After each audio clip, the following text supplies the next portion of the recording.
Do you remember Still Star-Crossed? If you said yes, you are one of the dozens and dozens of people that actually watched the show. The series premiered in May 2017 and was cancelled just a month later. But why? Still Star-Crossed was a Shondaland production, an adaptation of the novel by the same name by Melinda Taub, developed by Heather Mitchell. The plot follows the aftermath of the deaths of Romeo and Juliet. Rosalind Capulet, the cousin of Juliet, is said to be betrothed to Benvolio Montague, the cousin of Romeo, by order of Prince Aeschylus, as a way to broker peace. As Rosalind and Benvolio try to prevent the marriage, they learn of a mysterious force who are hell-bent on keeping the two families at war. So let's talk about the source material. Still Star-Crossed by Melinda Taub is a fanfiction novel. There are many of its kind, be they sequels, spin-offs, different character perspectives, or retellings of stories that are in the public domain. Now, there are quite a few novels and plays that are sequels to Romeo and Juliet, like the play After Juliet, and another YA novel, Romeo's Ex, a Rosalind story. Interestingly enough, both works see Rosalind paired up with Benvolio too. So I'm sure there's a more sophisticated name for these types of works, but it's fanfiction no matter how you try to spin it. Fanfiction is not a bad word, and you need not feel shame for enjoying it, or creating it. I mean, it can be argued that all adaptations of an existing IP are a type of fanfic anyway, so yeah. I say all of this because when the series was first announced, I saw quite a few Shakespeare snobs scoff and upturn their noses at the thought of there being a sequel to the Bard's work. What? No! As if Romeo and Juliet isn't fanfiction itself. Yeah, look it up. What I loved about Still Star-Crossed, the television show, because I haven't read the book, was how wholeheartedly it embraced the fact that this was a fanfic. And it had many of the classic fanfiction tropes that show up in romance fic that readers like myself love. They knew what kind of audience that they were trying to appeal to. I mean, you have all the best classic tropes, the enemies to lovers trope, love triangles, it's a fix-it fic, so slight AU, falling for your healer trope, there's only one bed, what on earth are we going to do? Perfection. On the 22nd of October 2015, Heather Mitchell, a writer on two Shondaland productions, Grey's Anatomy and Scandal, announced that she was developing a new drama for ABC. Shonda Rhimes and Betsy Beers would executive produce the series as a co-production between Shondaland, ABC Studios, and Michael R. Goldstein's The MRG production company. The following year, January 21st, 2016 to be exact, ABC ordered a pilot episode. The episode, entitled In Fair Verona We Lay Our Scene, was filmed on location in Spain from April to May 2016. And on May 12th, ABC ordered the pilot to series set to air for the fall 2016 to 2017 television lineup. The series opted for a colour-blind casting, something I hadn't seen done to this scale since Roger and Hammerstein's Cinderella, starring Brandy back in 1997. This just made sense to me. Why wouldn't you choose this option, since it happens all the time on stage? This ethnically diverse cast was filled with relatively unknown actors in the younger roles. Out of the younger cast members, the only two that I recognised was the lead, Lashana Lynch, who played Rosalind Capulet, who at the time was probably most known for her film debut in Fast Girls back in 2012, and Lucien Laviscount, who played Romeo. He had recurring roles on Waterloo Road and the first season of Scream Queens. There was also Torrance Coombs as Count Paris, who at the time was most known for his role on CW's Reign, Sterling Suleiman as Prince Aeschylus, Wade Briggs as Benvolio, Medallion Rahimi as Princess Isabella, and Ebony Noel as Livia Capulet. To round out the relatively new faces of the younger cast were very recognisable actors like Zuleika Robinson as Juliana Capulet, Juliet's mother, Anthony Stewart Head as Silvestro Capulet, Juliet's father, and Grant Bowler as Damiano Montague, Romeo's father. So you have a wonderfully diverse cast, a YA story with a little bit of a fan base, the clout that comes with being a Shondaland production, a solid story, all ready to go. And on May 12, 2016, ABC released the first look trailer. You came. I'm here. I love you. I love you. Shh. Shakespeare gave us Romeo and Juliet. This is madness. You don't approve of this union?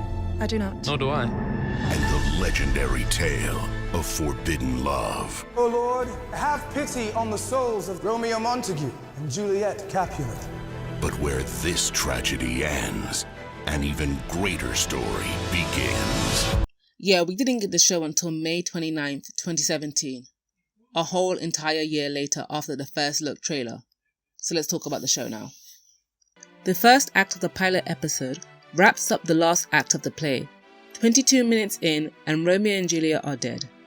This was a good choice to show how the world of Still Starcross deviates from the canon of the play. Those deviations include Benvolio and Rosalind both were present at the wedding and not the nurse, although the nurse does play an important part in the story too. Juliet doesn't owe Happy Dagger herself, so we can have a very pretty death scene like this. But the biggest diversion from canon is that Count Paris does not die. Our story truly begins at the funeral. Prince Aeschylus is calling for peace and unveils a statue of Juliet, donated by Lord Montague, only for everyone to see it has been vandalised. And with the best line delivery of the entire show, all hell breaks loose.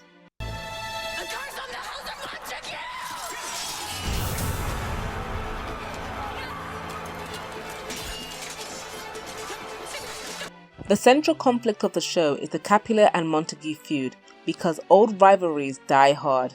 These families have been beefing forever, and many have died as a result, so 2 more heirs dying doesn't mean shit to them. They're still gonna fight, it's still gonna be on site. In the series, we get a few great squabbles between the families, and in episode 2, one of my favourite scenes, Montagues and the Capulets are arguing in the palace, and the other families join in too. I will not discuss my business affairs with a Montague. You Capulets reek of snobbery. You should be honored that the Capulets would even share a room with the Montagues after what they did to Juliet's statue. All of Verona knows they only wrote the truth. How dare you speak of my daughter in that way? Now tell your friends to stand down. Look to your own affairs. I want you in none of you about it. The money is his own man. You think you speak to me? I will speak to you and sit down. So we find out early on that the Montagues are a fairly new house. A century ago, our people were peasants, born with nothing, dying with nothing, making no mark upon this world. Apparently, they were shepherds for the Capulets for generations until they came into wealth on their own. How? We don't know, and we never will. But this shows that there was a major power imbalance between them. The Capulets are an old and powerful house, older than some of the royal families in the neighbouring cities. And the Capulet name is older even than that of your royal house, Paris. You think I don't know what my own blood is worth? However, their wealth is drying up and they need money to sustain themselves and to complete the cathedral, which has been under development for generations. They are also finding it quite hard to demand respect from people of a lower class when you are in debt with them. Respect? Pah!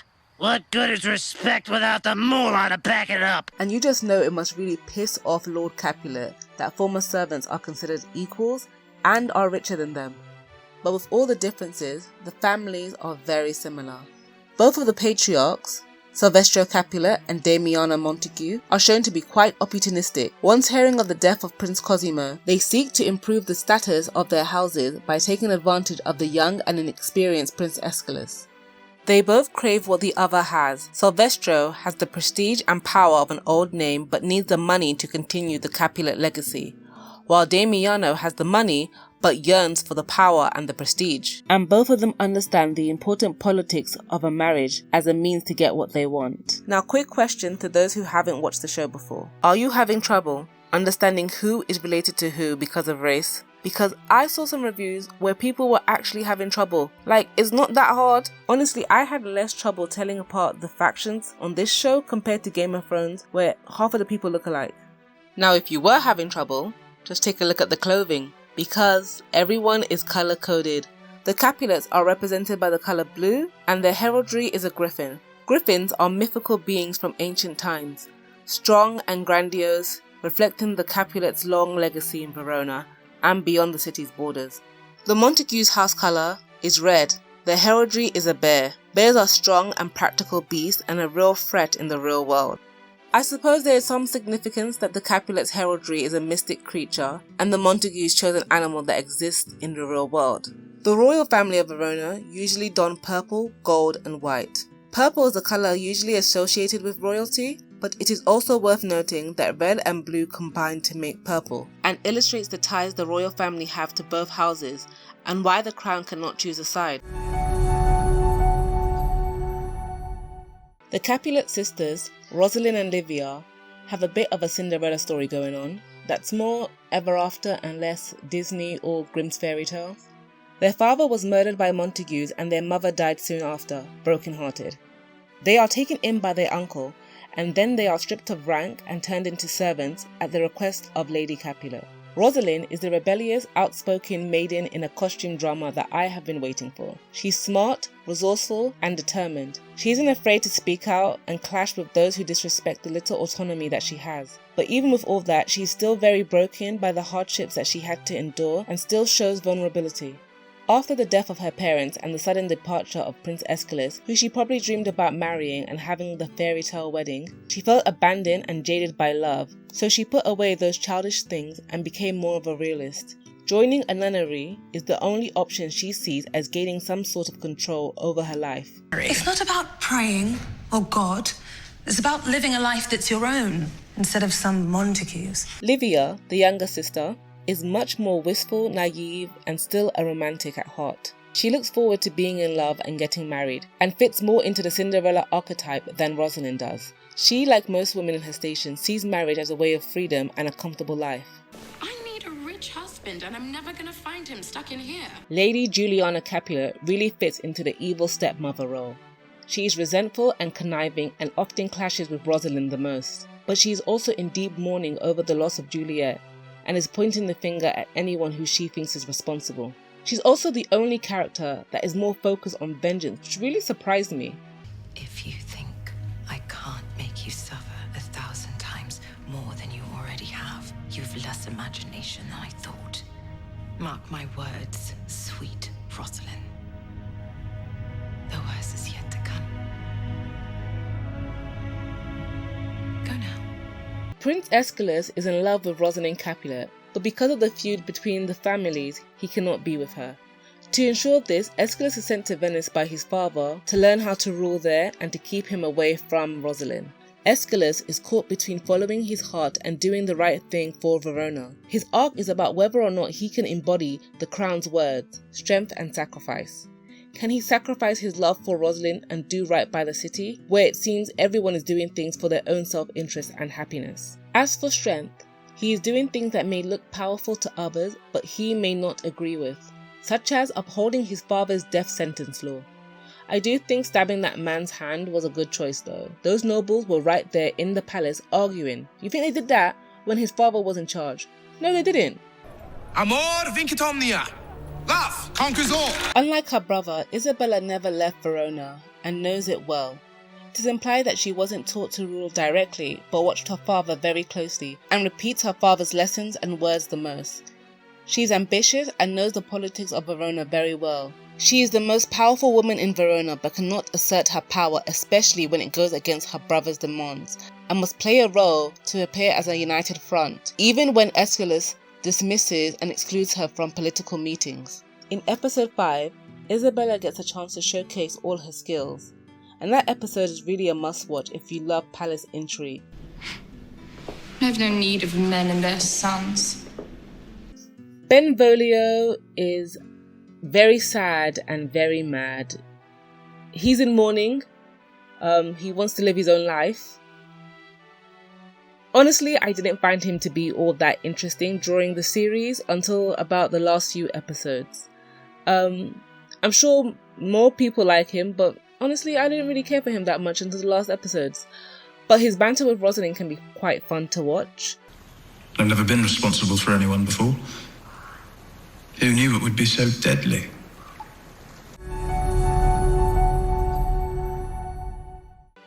By episode 3, we knew the show was in trouble. ABC had just announced that Still Star-Crossed would be moved from Mondays at 10 to Saturdays at 10. A very dreaded time slot. There were also breaks between the episode, Keep in mind this season only had 7 episodes. Why was a break needed? Despite fans trying our hardest to get the show more viewers, by episode 5 we got confirmation of what we all knew was coming. Still Star-Crossed would not be renewed for a second season. All fans could hope for was a closed ending, but nope, this show ended on a cliffhanger. Which was fitting because how many times have you found a really good multi-chapter fic, then you got really into, only to find out that it's unfinished and the last time it was updated was 2006. Very on brand for them. When the cancellation was announced, things became a blame game. I saw people making many tweets, blog posts and videos, all pointing the fingers about why the show was cancelled. And I was just like, guys. Fight the real enemy! Truth is, there are many factors as to why Still Star-Crossed was cancelled so suddenly. In August 2017, Disney, who owns ABC as well as most of the media right now, began pulling all their shows and movies from Netflix to launch their new streaming service, Disney+. In an effort to counter Disney, Netflix started snatching up a lot of the creators. One of them was Miss TGIT herself, Shonda Rhimes, who was offered a multi-year deal to develop new shows for Netflix. This was a pretty big loss for ABC. Shondaland's shows were very successful, and a whole programming block on Thursdays was dedicated to Grey's Anatomy, Scandal, and How to Get Away with Murder. And there were still new series that were slated to come out from Shondaland produced for ABC, such as For the People and Station 19. That, however, didn't stop some fans from speculating that ABC had an axe to grind and intentionally sabotaged Still Star-Crossed and The Catch, another Shondaland show that was cancelled after 2 seasons in 2017. The sabotage rumours started to appear when the series didn't premiere in 2016 as intended. According to this Deadline article, due to a packed schedule, the production started out quite late and the series was picked up for the 2017 mid-season premiere without a completed pilot. It has taken us a little longer than we thought it would have taken us. I've seen the first 3 episodes and the 4th one is coming my way soon. It has all the great hallmarks of a Shondaland project, but it's also very epic in terms of scope and scale. And we did not want to rush into a place where we felt like it wasn't ready. We are talking about summer. There is also a possibility that it becomes something for fall. It's a bit TBD. ABC Entertainment President Channing Dungey, Deadline 2017. Dungey makes a good point. Compared to other Shondaland shows, Still Star-Crossed was really epic in scale. They filmed on location in Spain, in old medieval UNESCO World Heritage cities. They built sets, yes, but they were in the actual monasteries and palaces and cathedrals. Like, in the interviews, you can hear the echoes of the halls that they are in. They are in there. They are in this place. Like, look at where they are. Do you not see this shit? Like, look at this place. This is not something they made. This is some professional, like, and this is in different areas. What the Think of the big moments that happened in Scandal, How to Get Away with Murder, and Grey's Anatomy. Still Star-Crossed had all of that shit and more while wearing these elaborate costumes. I mean, you can even compare it to Once Upon a Time. Most of the enchanted land scenes are on a soundstage, green screen and everything. So this was a big project for ABC. So I understand why it took some time to film. But when the cancellation was announced, fans started circulating a TV Line article by Michael Ocello that mentioned an unnamed network that tried to pawn off their new and ambitious series to a big streaming network at a very low cost. I mean, I don't know, there were a few ambitious series that aired in 2017. It could be Still Star-Crossed, but again, it's all just speculation. I touched on this before, but the reviews for the show were quite mixed. On Rotten Tomatoes, it received a 50% critic score and an 88% audience score. I read all the reviews from the critics. One thing that stuck out to me was the amount of times people were pointing out how different the writing was compared to Shondaland shows. And I was like, no shit, Rhimes was an executive producer, not the showrunner. She didn't write a single episode of the show. A simple look at Wikipedia or Internet Movie Database could have told you that Heather Mitchell was the showrunner and writer of the pilot and the finale. Apart from that, people couldn't get over the anachronism of the show. From the dialogue, the costuming, the cast. Another criticism was how it wasn't Shakespeare-like enough. Theatre lovers would not enjoy this. Which is wrong because there were some theatre lovers who did enjoy it. I saw their reviews on YouTube. The show wasn't trying to be historically accurate because it's not a historical drama in that sense. Yes, it's a period drama, but it's more of a remix of a period drama. They didn't want to be beholden to one particular time frame, which allows for more creativity in the costume department. I mean, look at Isabella. Everything she wears is sick, like, look at it.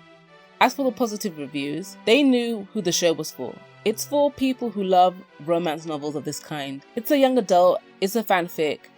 They understood what the show was trying to do, and it shouldn't be grouped in with the other Shondaland shows, hence why it wasn't aired on a Thursday, because the audience of the show may connect, but they're still very different. How to Get Away with Murder was a popular Shondaland series that just ended. The mystery crime drama entertained fans for 5 seasons every Thursday at 10 on ABC. It had sex, swearing, and violence. Still Starcrossed is a costume drama based on a young adult novel. It aired Mondays at 10 p.m. It has very little swearing besides the old-timey words like harlot and Shakespearean insults like harpy and scurvy lord. Partial nudity, little to no sex scenes. I mean, we get implied mentions of sex acts, but overall it's pretty tame. As for violence, yeah, there was some, but again, very tame, especially when you compare it to How to Get Away with Murder or Scandal. Like, remember that one time Olivia killed that guy with a chair? Still Starcrossed had no business airing 10 p.m. on a Monday after The Bachelorette. Take Galavant, for example. A fantasy costume musical comedy that should have gone on for maybe 4 seasons, but we only got 2. And the reason why we got 2 is because this show was actually marketed as this big spectacular event with music from a Disney legend, Alan Menken. It came out at 8 o'clock and was paired with the popular Once Upon a Time. I think that was a smart choice that helped it get renewed for a second season. If Still Starcrossed wasn't set up to fail, it would have been paired up with Once Upon a Time, either airing right before or after, or even just taking Once Upon a Time's place when it went on its mid-season break. Some critics made comparisons to CW's Reign. I've never watched Reign, but I've seen gift sets and I know the premise and the surface level stuff, so yes, it can be compared as it's a young adult, historical, anachronistic costume drama starring pretty people. This is why I believe that the show would have been better suited on Freeform. It would have found its audience a lot quicker and amassed a large and dedicated fandom. The network that a show is on plays a very important role. Riverdale would not work on HBO, and Euphoria could not work on the CW. At the top of the video, I mentioned how this series came out a year later than intended. Well, during all that time, there was virtually no promo for the show. It was barely mentioned alongside the other Shondaland productions. There was barely even a press junket. Some members of the cast went to Facebook Live and Young Hollywood for interviews. So not even BuzzFeed. Not even BuzzFeed. They didn't even go to Tumblr for an answer time video. Which really surprised me because that's the type of show that the costume drama area of Tumblr would have lived for. Do I even need to explain? If I wasn't on Tumblr at the time and saw someone reblog the details of the premiere date, I would have never known that the series even made it to the screen. I mean, by episode 5, I was reblogging gift sets and still getting messages asking, what show is this? When did it start? Oh, I thought that was scrapped. Oh, I thought that was cancelled. I didn't know that show even made it to screen. I thought that show got scrapped. We didn't even get behind the scenes just to see how this show was even made. No special featurettes or nothing, just some interviews with the cast, which were nice, but I would like to see the costume department, where they're filmed, the interior, the exterior. We got nothing. Get nothing. You lose. Good day, sir.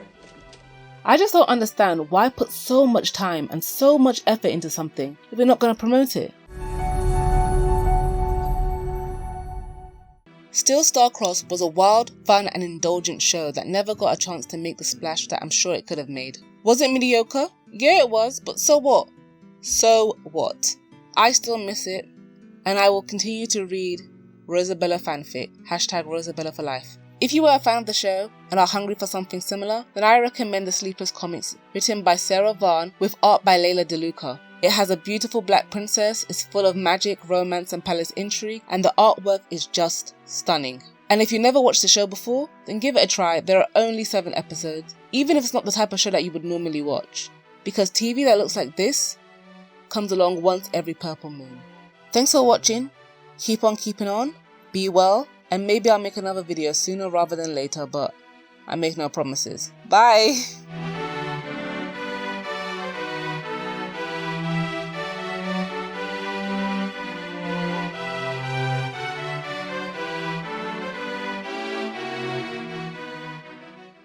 I will still honor the betrothal between Capulet and Montague, and wed Lady Rosalind in Benvolio's stead.